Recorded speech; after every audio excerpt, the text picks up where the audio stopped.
Welcome back to our channel. हमारी आज की कहानी है तकाशी कोतेगावा नाम के एक जापानीज ट्रेडर के ऊपर जो बीएनएफ के नाम से मशहूर है। वह अब तक का इकलौता इंडिविजुअल ट्रेडर है जिसने अपने बेडरूम से ही ट्रेडिंग कर $153 मिलियन कमाए। और अगर आप लोग शेयर मार्केट से जुड़े हुए हैं या फ्यूचर में जुड़ना चाहते हैं तो ये वीडियो आप लोगों को जरूर देखना चाहिए। और दोस्तों, वीडियो पर कमेंट, लाइक, शेयर और नए हैं तो सब्सक्राइब करना मत भूलिएगा। तो दोस्तों, कहानी की शुरुआत होती है 1986 में जापान के एक शहर ओसाका से, जहां हम तकाशी कोतेगावा उर्फ बीएनएफ को देखते हैं। वो ज्यादातर समय अकेले ही बिताता था। कॉलेज लाइफ में बाकी युवाओं की तरह ही उसका पूरा फोकस अपने करियर पर था। अब कहानी बीएनएफ के कॉलेज के दिनों से आगे बढ़ती है। उसकी जिंदगी कप नूडल्स, एनिमे और टीवी देखने में गुजर रही थी। उसकी जिंदगी ऐसे ही चलती रहती अगर उसने एक दिन फाइनेंशियल थीम पर आधारित TV show the man who lost 50 million नहीं देखा होता। इस टीवी शो में दिग्गज हेज फंड मैनेजर विक्टर नीडरहॉफर की कहानी दिखाई गई थी। विक्टर एक स्पेकुलेटर थे जिनका फंड इंडेक्स फ्यूचर्स पर ऑप्शन ट्रेड करता था और जो 2 बार अपना फंड उड़ा चुके थे। अब इस टीवी शो को देखकर बीएनएफ पूरी तरह प्रभावित हो गया। विक्टर की जीवन शैली और ट्रेडिंग ने उसे इतना प्रेरित किया कि उसने ट्रेडिंग की दुनिया में अपना नाम बीएनएफ भी विक्टर नीडरहॉफर से प्रेरित होकर रखा। ट्रेडिंग की रोमांचक दुनिया और इससे मिलने वाली आजादी, वो ऐसी ही एक जिंदगी का सपना देखता था। मगर विक्टर की तरह बीएनएफ के पास इतना बड़ा कैपिटल नहीं था। उस समय वह एक मामूली कॉलेज छात्र था। उसे पता था ट्रेडिंग शुरू करने के लिए कैपिटल जुटाने में बरसों लग जाएंगे, प्रॉफिट कमाना तो दूर की बात है। और सबसे बड़ी बात यह थी कि उसे ट्रेडिंग के बारे में कुछ भी पता नहीं था। 90 के दशक में जापान में ट्रेडिंग पर किताबें तक नहीं मिलती थीं। ऑनलाइन ट्रेडिंग का तो सवाल ही नहीं था। फिर भी तमाम मुश्किलों के बावजूद चार्ट्स के प्रति उसकी लगाव और करोड़ों में ट्रेडिंग करने की उसकी चाहत के चलते उसे किसी भी कीमत पर डे ट्रेडर बनना था। कॉलेज के दौरान ही उसने पार्ट टाइम नौकरियां शुरू कर दी। हफ्ते के दिनों में रात को और वीकडेज पर शिफ्ट में काम किया। घर का किराया और खाने के अलावा वह जितना हो सके पैसे बचाता। कॉलेज और नौकरी के बीच जब भी टाइम मिलता वह चार्ट्स और प्राइस एक्शन को देखता। खैर, अब धीरे धीरे वो स्टॉक्स की हलचल समझने लगा। वो निकेई इंडेक्स के बड़े शेयरों का अध्ययन करने लगा। उसने स्टॉक्स के उतार चढ़ाव का कारण और पैटर्न पहचानना शुरू किया। जानकारी की अभाव की भरपाई उसने अपनी खुद की थ्योरीज डेवलप करके की। इस सब के लिए उसने अपना कीमती समय कुर्बान कर दिया। अब 2 साल पार्ट टाइम नौकरियां करने और रोज चार्ट्स पढ़ने के बाद उसने काफी तकलीफ और मुश्किलों का सामना करते हुए पाई जोड़कर $16,000 जमा कर लिया। अब बाजार का सामना करने का समय था। बीएनएफ रोजी रोटी कमाने के लिए ट्रेडिंग में कूद पड़ा। लेकिन उस समय जो मार्केट उसके सामने था वह बेहद कठोर और बेरहम बेयर मार्केट था। साल 2000 तक दुनिया भर के शेयर बाजार .com बबल के फूटने से हिल चुका था। शायद आपको पता होगा कि जापान में 1990 के दशक में पहले ही एक विशाल एसेट बबल फूट चुका था, जिसे अर्थशास्त्रियों ने द लॉस्ट डेकेड का नाम दिया। जब एसेट की कीमतें 70% तक गिर गईं और इकोनॉमी ने भयानक दर्द झेला। खैर, अब चार्ट्स का 2 साल अध्ययन करने के बावजूद बीएनएफ को शुरुआत में लॉस का सामना करना पड़ा। लेकिन अपने एक्सपीरियंस से उसने जल्दी ही एक ऐसी स्ट्रैटेजी बना ली जो साधारण होते हुए भी बेहद असरदार थी। जब बेयर मार्केट में लोग घबरा जाते थे तब भी बीएनएफ फोन पर एक्टिव रहता और अपनी ट्रेडिंग स्ट्रैटेजी पर डटा रहता था। और यही उसकी सबसे बड़ी ताकत बनी। उसने पाया कि बेयर मार्केट के दौरान डर और पैनिक के माहौल के चलते ट्रेडर नुकसान से बचने के लिए गिरते हुए शेयरों को जरूरत से ज्यादा बेच देते हैं। बीएनएफ के मुताबिक जब आप शॉर्ट टर्म रिबाउंड के लिए जा रहे हो तो आपको मूविंग एवरेज डाइवर्जेंस पर ध्यान देना चाहिए। 2001 के बियर मार्केट में वह केवल उन शेयरों को देखता था जो 25 दिन के मूविंग एवरेज से कम 20% नीचे होते और 35% का लेवल खरीदने के लिए अपेक्षाकृत सुरक्षित मानता था। अपने तय किए गए लेवल्स पर आते ही वो स्टॉक बाय करता और प्राइस के बाउंस बैक करते ही अपना प्रॉफिट बुक कर ट्रेड से बाहर निकल जाता। लेकिन यह इतना आसान भी नहीं था। इस सब के बावजूद भी बीएनएफ को बहुत सारे ट्रेड में लॉस होता था और लूजिंग ट्रेड्स प्रॉफिटेबल ट्रेड्स से ज्यादा थीं। अपनी मेहनत और पैसे को घटते देखना न सिर्फ उसके लिए बल्कि किसी भी ट्रेडर के लिए काफी पेनफुल होता है। लेकिन यह वह पेन है जिससे हर नए ट्रेडर को गुजरना पड़ता है। अब बीएनएफ को महसूस हुआ कि बाजार के कुछ सेक्टर दूसरों की तुलना में अधिक पेचीदा हैं। उसने समझ लिया कि रातों रात सफलता की उम्मीद करना अवास्तविक है। इसलिए उसने अपने घाटे वाले ट्रेड्स के ऊपर फोकस कर उनका एनालिसिस शुरू कर दिया। अब लूजिंग ट्रेड्स को एनालाइज करने के बाद उसने देखा कि उसको बार बार लॉस सेम सेक्टर से हो रहे थे और उनमें से हर एक का डिविएशन अलग अलग है। उसने अनुमान लगाया कि हर सेक्टर में डिविएशंस के परसेंटेज अलग अलग होते हैं। उसके पुराने 2 चैनल पोस्ट से यह पता चला कि सर्विस सेक्टर स्टॉक के लिए 25 दिन के मूविंग एवरेज से विचलन की रेंज 22% से 30% थी और .com क्रैश के बाद आईटी स्टॉक्स के लिए यह 25% से 45% थी और उभरते स्टॉक्स के लिए यह 22% से 60% थी। सेक्टर के अनुसार अलग अलग नंबर लागू करने से उसे अस्थायी उछाल में बेहतर एंट्री मिलती थी। बीएनएफ ने सीखा कि किसी भी सेक्टर में ट्रेड करने से पहले उस सेक्टर की बेहतर जानकारी हासिल करना जरूरी है। अब अपनी मेहनत और स्ट्रैटेजी को डेवलप करके अब वह लॉस से ज्यादा प्रॉफिटेबल होने लगा। अब दिसंबर 2001 तक बेयर मार्केट और भी पागलपन भरा हो गया। पेनी स्टॉक्स में भारी गिरावट आई, जैसे पूरे बाजार में ब्लैक फ्राइडे सेल चल रही हो। बीएनएफ को हर जगह 20% डाइवर्जेंस के मौके दिख रहे थे। 2 चैनल पर मिले बहुत से उसके दोस्त खरीदारी में जुट गए क्योंकि उन स्टॉक्स को खरीदने का यह एक बेहतर मौका था। मगर बीएनएफ की प्रवृत्ति ने उसे इस बात से रोका। उसने सोचा कि जब सब कुछ फायर सेल पर हो तो क्या वह सचमुच सेल है? इसलिए उसने हाथ खींच लिया। उसने सीखा था कि अलग अलग सेक्टरों के रिबाउंड पॉइंट अलग होते हैं और यह सिचुएशन भी कुछ अलग नहीं है। फायर सेल में स्टॉक खरीदने के बजाय उसने केवल एक्सट्रीम केसेस पर ध्यान दिया, मतलब ऐसे स्टॉक्स जो मार्केट एवरेज से कहीं अधिक गिरे थे। 25 दिन का मूविंग एवरेज से लगभग 65% नीचे। फिर उसने देखा कि उसका लिया गया फैसला बिल्कुल सही था। उसके सभी स्टॉक्स सिर्फ 1-2 दिन में ही रिबाउंड कर गए। उनमें से कई 50% तक उछले और कुछ तो 2-3 ट्रेडिंग दिनों में दोगुने हो गए। ऐसे हालात में शांत रहकर और अपनी खुद की विकसित की हुई स्ट्रैटेजी लागू करने का उसे बड़ा फायदा हुआ। अगर वह अपने दोस्तों की तरह उन लेवल्स पर खरीदा होता तो उससे काफी नुकसान का सामना करना पड़ता। खैर, अब 2002 के अंत तक बीएनएफ ने 10 लाख $US बना लिए। वह जापान के डे ट्रेडर का ग्रेट बेयर बन चुका था। यह काफी रोमांचक था और आखिरकार उसने फुल टाइम ट्रेडर बनकर जीवन गुजारने लगा। लेकिन तभी एक ऐसी घटना घटी जिसने उसकी पूरी सोच को बदल कर रख दिया। मार्केट का ट्रेंड अब बदल चुका था और पूरी दुनिया एक जबरदस्त बुल रन में चली गई। जब पूरी दुनिया बुल रन को एंजॉय करते हुए खुशी मना रही थी, बीएनएफ तनाव में था क्योंकि उसकी स्ट्रैटेजी सिर्फ बेयर मार्केट में काम करती थी। उसे मार्केट में डर और नेगेटिव सेंटिमेंट चाहिए थी। लेकिन अब मार्केट पलट चुका था। उसके सामने एक बिल्कुल अलग तरह का मार्केट था। अब इस मार्केट में टिके रहने के लिए उसे इस नए बुल मार्केट को मात देने का तरीका खोजना था।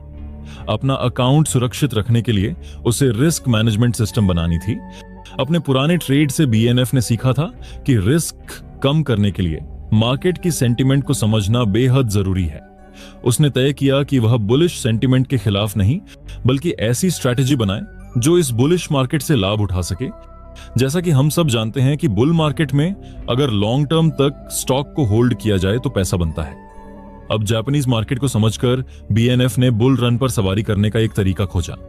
उसने देखा कि जब बाजार मजबूत होता है तो कोर कंपनियां इंडेक्स के साथ ऊपर उठती हैं, लेकिन ये कंपनियां बिल्कुल एक ही समय पर नहीं बढ़ती। हमेशा कुछ कंपनियां देर से मूव करती हैं। बीएनएफ इन्हीं में इन्वेस्ट करता। वो इन शेयरों को खरीदता, उन्हें ऊपर जाते हुए पकड़ता और फिर कुछ दिनों या हफ्तों में अपने टारगेट हिट करते ही बेच देता। क्योंकि ऐसे मौके रोज नहीं आते थे, इसलिए उसे महीने में कुछ ही ट्रेड्स मिलने लगे। उसने जबरदस्ती ट्रेड करने के बजाय अपनी स्ट्रैटेजी पर टिके रहने का फैसला किया और यही होता है एक असली ट्रेडर की पहचान। बल्कि हमारी तरह नहीं कि हर रोज ट्रेड करना है, चाहे लॉस ही क्यों ना हो, और 9:15 हुआ नहीं कि टपाटप ट्रेड करना चालू। खैर, अब इस स्ट्रैटेजी ने बीएनएफ को बुल रन में भी प्रॉफिटेबल रिटर्न्स बनाए रखने में मदद की और 2 वर्षों में उसका खाता $1 करोड़ तक बढ़ गया। बिना इमोशंस के डिसिप्लिन बनाए रखना ही उसके सक्सेस का सबसे बड़ा कारण था। इसी तरह समय बीतता गया। फिर आया दिसंबर 2005। सुबह के 9 बजे थे। जापानी स्टॉक एक्सचेंज में एक और दिन की शुरुआत थी। पिछले कुछ महीनों में कई नई टेक कंपनियों के आईपीओ लॉन्च हुए थे। ट्रेडर अगले यूनिकॉर्न की तलाश में भूखे थे, लेकिन इस सुबह सबकी नजरें जेकॉम होल्डिंग्स पर थीं, जो इमर्जिंग मार्केट में लिस्ट हुई थी। लेकिन कुछ ही मिनटों में मार्केट में घबराहट फैल गई। बीएनएफ अपनी आंखों पर विश्वास नहीं कर पा रहा था। जेकॉम के शेयर में इतिहास की सबसे बड़ी गिरावट देखने को मिल रही थी। क्या हो रहा था किसी को कुछ समझ में नहीं आ रहा था। ट्रेडर खरीदने से हिचक रहे थे। सबके मन में फाइनेंशियल फ्रॉड की आशंका होने लगी। और इंटरनेट पर यह कहानी जंगल की आग की तरह फैल गई। इस बीच मिजुहो सिक्योरिटीज में एक आदमी की घबराहट के मारे जान निकल रही थी। उसने बहुत बड़ी गलती कर दी थी। उसे 6,10,000 येन पर जेकॉम का एक शेयर बेचना था, लेकिन गलती से उसने 6,10,000 शेयर 1 येन प्रति शेयर के प्राइस पर बेच दिए और ऑर्डर लाइव होने के बाद उसे कैंसिल भी नहीं किया जा सकता था। सौभाग्य से जापानीज एक्सचेंज में लिमिट अप और लिमिट डाउन का सिस्टम था, यानी एक दिन में किसी स्टॉक का प्राइस एक लिमिट तक ऊपर जाने या नीचे जाने की सीमा तय होती है। ठीक वैसे ही जैसे हमारे यहां हर स्टॉक का अपर सर्किट और लोअर सर्किट लिमिट होती है, ताकि ऐसी हाईली वोलेटाइल सिचुएशन से बचा जा सके। लेकिन यह भी उस समय काफी नहीं था। इस घटना के कुछ ही मिनटों में बीएनएफ ने पल भर में लिमिट डाउन प्राइस पर अपना पूरा अकाउंट बैलेंस का आधा खर्च कर 7,100 शेयर खरीद लिए। बाजार में घबराहट और बढ़ गई। जैसे ही मिजुहो सिक्योरिटीज को एहसास हुआ कि वे अपने गलत ट्रेड को रिवर्स नहीं कर सकते, उन्होंने बेहद कोशिश की कि जितने ज्यादा शेयर हो सकें उन्हें वापस खरीद लें। लेकिन वे अकेले खरीदार नहीं थे। अब तक इंस्टीट्यूशनल प्लेयर्स भी इस घटना से वाकिफ हो चुके थे और वो लोग भी अब इस खेल में उतर चुके थे। कीमत आसमान छूने लगी। बाजार बंद होने से पहले बीएनएफ के दोस्तों ने अपना प्रॉफिट बुक कर लिया और यहां तक कि बैंक से पैसा भी निकाल लिया, इस डर से कि सरकार कोई रोक लगा सकती है। लेकिन बीएनएफ ने ऐसा नहीं किया। वह शांत रहा और सोची समझी स्ट्रैटेजी से केवल थोड़े शेयर बेचे। उसने 6,000 शेयर रात भर होल्ड किए। ये उसकी जिंदगी की सबसे जोखिम भरी रात हो सकती थी। या तो उसका आधा खाता मिट सकता था या फिर वह अविश्वसनीय मुनाफा कमा सकता था। ज्यादातर ट्रेडरों के लिए यह सबसे तनावपूर्ण रात होती है, लेकिन बीएनएफ पूरी तरह शांत था। उसके लिए यह पैसे की बात नहीं थी, ये एक खेल था और उसके ओपोनेंट ने अभी अभी बहुत बड़ी गलती की थी।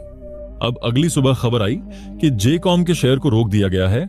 कानूनी कार्रवाई के डर से बड़े इंस्टीट्यूशनल प्लेयर्स अपने शेयर और मुनाफा मिजुहो सिक्योरिटीज को लौटा रहे थे, मगर बीएनएफ जैसे इंडिविजुअल खिलाड़ी ने इससे मना कर दिया। समय बीतने के साथ साथ जब सरकार ने हस्तक्षेप का कोई इरादा नहीं दिखाया, तब मिजुहो सिक्योरिटीज के पास केवल एक ही रास्ता बचा, वह था सेटलमेंट। उन्होंने उन ट्रेडरों के शेयर उस दिन सुबह के एक्सपेक्टेड प्राइस पर वापस खरीदने पर सहमति जताई जब स्टॉक ट्रेडिंग के लिए रोक दी गई थी। अब जेकॉम का ओपनिंग प्राइस 9,75,000 येन था। बीएनएफ ने इस ट्रेड से लगभग 2 अरब येन का प्रॉफिट कमाया। ये एक बेडरूम डे ट्रेडर द्वारा कमाई जाने वाली अब तक का सबसे बड़ा मुनाफा था। इसके बाद बीएनएफ काफी फेमस हो गया। वो जेकॉम मैन के नाम से जापान में मशहूर हो गया। ट्रेडिंग कम्युनिटी ने उसे गॉड ऑफ ट्रेडर्स कहना शुरू कर दिया। भारी जोखिम के बावजूद बीएनएफ विजेता बनकर उभरा और उसने अब लेजेंडरी दर्जा हासिल कर लिया। उसने आखिरकार एक आरामदायक और नॉर्मल लाइफ पा लिया था, वही करते हुए जो उसे पसंद था। उस समय दिए गए एक इंटरव्यू में उसने कहा था कि मुझे अपने अकाउंट से पैसे निकालना अच्छा नहीं लगता। कैश की फिजिकल अमाउंट्स देखकर मुझे डर लगता है कि मैं कितना पैसा दांव पर लगा रहा हूं। यह मुझे सबसे खराब ट्रेडर बनाता है। अब जब बीएनएफ अपने सिंपल और आरामदायक जीवन जीने लगा था, बाजार में माहौल बदल रहा था। एक पुराना तूफान लौट आया था, लेकिन उसे पता नहीं था कि यह उसकी अब तक की सबसे कठिन चुनौती होने वाली है। समय था 2008। अमेरिकन बैंकिंग क्राइसिस के साथ साथ एक नए बेयर मार्केट का जन्म हो चुका था। जापानीज मीडिया ने अमेरिकी बैंकिंग सिस्टम के टूटने की खबरें दिखानी शुरू कर दी, मगर बीएनएफ महीनों से इसका अध्ययन कर रहा था। 13 सितंबर 2008 को बीएनएफ ने जेकॉम जैसी ही एक ट्रेड ली। उसने लेमन ब्रदर्स के शेयर में $6.5 मिलियन इन्वेस्ट किए। उस साल लेमन के शेयर 73% गिर चुके थे। यह अमेरिका का चौथा सबसे बड़ा इन्वेस्टमेंट बैंक था, जिसकी स्ट्रॉन्ग रेपुटेशन थी, जिसके कारण बीएनएफ को लगा उनके स्टॉक में रिबाउंड तो लगभग तय है। लेकिन उसने एक बहुत बड़ी गलती कर दी। बीएनएफ ने यूएस बैंकिंग सिस्टम में फैले करप्शन के स्तर को कम करके आंका। भले ही उसकी बेयर मार्केट स्ट्रैटेजी के सभी डिफ्लेशन टारगेट्स पूरे हो चुके थे, लेकिन वह अमेरिकन मार्केट को अच्छी तरह नहीं जानता था। उसने अमेरिकन मार्केट को वैसे स्टडी नहीं किया जैसा उसने सालों तक जापानीज मार्केट को किया था। वहां के फंडामेंटल्स अलग थे। उसने अपने ही बनाए हुए गोल्डन रूल तोड़ दिए। नतीजा, उसकी $6.5 मिलियन की इन्वेस्टमेंट रातों रात डूब गई। इस दर्दनाक नुकसान के बाद बीएनएफ ने कसम खाई कि वह कभी भी यूएस मार्केट में ट्रेड नहीं करेगा। लेकिन तूफान अभी थमा नहीं था। यूएस हाउसिंग मार्केट क्रैश ने पूरे ग्लोबल फाइनेंशियल सिस्टम को हिलाकर रख दिया। जब मार्केट लहूलुहान हो तो बेयर मार्केट ट्रेडर्स के लिए वही सबसे बड़ा मौका होता है। 10 अक्टूबर 2008 को बीएनएफ ने इस मौके को भांप लिया। ग्लोबल फाइनेंशियल सिस्टम कोलैप्स कर रही थी। इससे जापानीज मार्केट्स भी बुरी तरह प्रभावित थी और निकेई 225 इंडेक्स भी इससे बच नहीं पाया। निकेई की भारी गिरावट ने बीएनएफ को रिबाउंड का अवसर दिया, इसलिए उसने अपने पुराने स्ट्रैटेजी के आधार पर खरीदारी की। लेकिन बाजार उसके खिलाफ चलता रहा और बाजार बंद होने तक उसे काफी नुकसान हो चुका था। उसके सामने दो ही ऑप्शन था, या वो नुकसान काट दे या रात भर पोजीशन होल्ड करे। यह सेटअप पहले उसके लिए काम कर चुका था, इसीलिए बीएनएफ ने होल्ड करने का फैसला किया। मगर जापान का बाजार और भी बिगड़ गया। अगले दिन सुबह बीएनएफ ने जब अपनी स्क्रीन देखी तो केवल लाल नंबर्स दिख रहे थे। उसके पुराने डिविएशन टारगेट्स अब काम नहीं कर रहे थे। इंडेक्स लगातार गिर रहा था और उसी के साथ बीएनएफ का लॉस भी बढ़ रहा था। ऐसे हालात में ज्यादातर ट्रेडर पैनिक हो जाते हैं और नुकसान की भरपाई के लिए बेताब कोशिश करने लगते हैं। लेकिन बीएनएफ शांत रहा और डिसिप्लिन के साथ अपने नुकसान वाले सौदों को काटता रहा। उसके पुराने स्ट्रैटेजी अब काम नहीं कर रही थी, इसलिए अब उसे लगने लगा कि उसे फिर से नई स्ट्रैटेजी बनानी होगी। उसकी स्ट्रैटेजी 25 दिन के मूविंग एवरेज डिविएशन के आधार पर पोजीशन साइज बढ़ाना और सेक्टर के हिसाब से अलग अलग करना हमेशा काम करता था। बाजार को ध्यान से एनालाइज करने के बाद उसने देखा कि समय के साथ उसके डिविएशन टारगेट पुराने हो चुके हैं। बाजार अब बढ़ चुका था और जापानी सेक्टरों में रिबाउंड तेज हो गए थे। कोई भी बाजार का बिल्कुल बॉटम नहीं पकड़ सकता, नहीं तो सब अमीर होते। इसलिए उसने निकेई इंडेक्स के हर सेक्टर के लिए अपने डिविएशन टारगेट दोबारा कैलकुलेट किया। 27 अक्टूबर को जब निकेई फिर गिरा तो बीएनएफ ने एक और रिबाउंड के लिए एंट्री ली, लेकिन उसके विपरीत निकेई लगातार गिरता रहा। समय बीतने के साथ उसकी ट्रेडों का बोझ बढ़ता गया। उस दिन उसे एहसास हुआ कि उसकी महानता उसकी स्ट्रैटेजी से नहीं, बल्कि शोर को अनसुना करने की उसकी काबिलियत और बाजार को अपनी समझ से समझने के डिसिप्लिन से आती है। बीएनएफ ने अपने अनुभव पर भरोसा किया और अपनी स्ट्रैटेजी पर डटा रहा। जैसे जैसे उसकी पोजीशन मार्केट के खिलाफ जाती रही, बीएनएफ ने बड़े पैमाने पर खरीदारी शुरू कर दी। उसने निकेई के सबसे ज्यादा पिटे हुए 90 से अधिक कंपनियों में डाइवर्सिफाइड पोजीशन बना ली। उसकी कुल पोजीशन $64.8 मिलियन तक पहुंच गई, जबकि निकेई $7,000 से नीचे आ चुका था। लेकिन टोक्यो एक्सचेंज के लंच ब्रेक के बाद खेल बदल गया। कुछ बड़ी कंपनियों में रैली शुरू हुई, जिसने धीरे धीरे निकेई को ऊपर खींचना शुरू किया। जैसे जैसे निकेई चढ़ा, बाकी शेयरों में भी पॉजिटिव चेन रिएक्शन शुरू हुआ और बीएनएफ का लॉस धीरे धीरे कम होने लगा।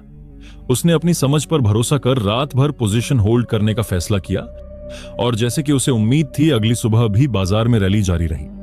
इसके बाद बीएनएफ ने अपने पोजीशंस को अनवाइंडिंग करना यानी बेचना शुरू कर दिया।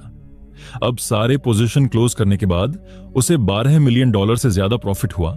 बीएनएफ ने अपनी गॉड लाइक स्टेटस फिर हासिल कर ली। पिछले कुछ सालों में बीएनएफ ने अपने पोर्टफोलियो को डाइवर्सिफाई किया और उसने 2 कमर्शियल रियल एस्टेट बिल्डिंग खरीदी। कमर्शियल प्रॉपर्टीज में आमतौर पर लंबे समय के किराएदार होते हैं और ये बढ़िया टैक्स इंसेंटिव्स भी देती हैं। इन्फ्लेशन बढ़ने के समय रियल एस्टेट में आमतौर पर प्रॉफिट होता है। बाद में उसने अपनी एक प्रॉपर्टी बेच दी, लेकिन उसने अपना फोकस ट्रेडिंग पर बनाए रखा। अपने साधारण जीवन और गॉड लाइक ग्रोथ के साथ बीएनएफ अब दुनिया का पहला बिलियनियर बेडरूम डे ट्रेडर बनने की तैयारी में है। और इसी के साथ हमारी आज की कहानी यहीं पर समाप्त होती है। दोस्तों, अगर आप भी एक ट्रेडर हैं तो आप अब तक प्रॉफिटेबल बने या अभी भी लॉस ही कर रहे हैं, हमें बताना मत भूलिएगा। जुड़े रहने के लिए धन्यवाद। अगर आपको वीडियो अच्छी लगी हो तो लाइक, शेयर और नए हैं तो सब्सक्राइब करना ना भूले। मिलते हैं अगली बार और एक रोमांचक कहानी के साथ।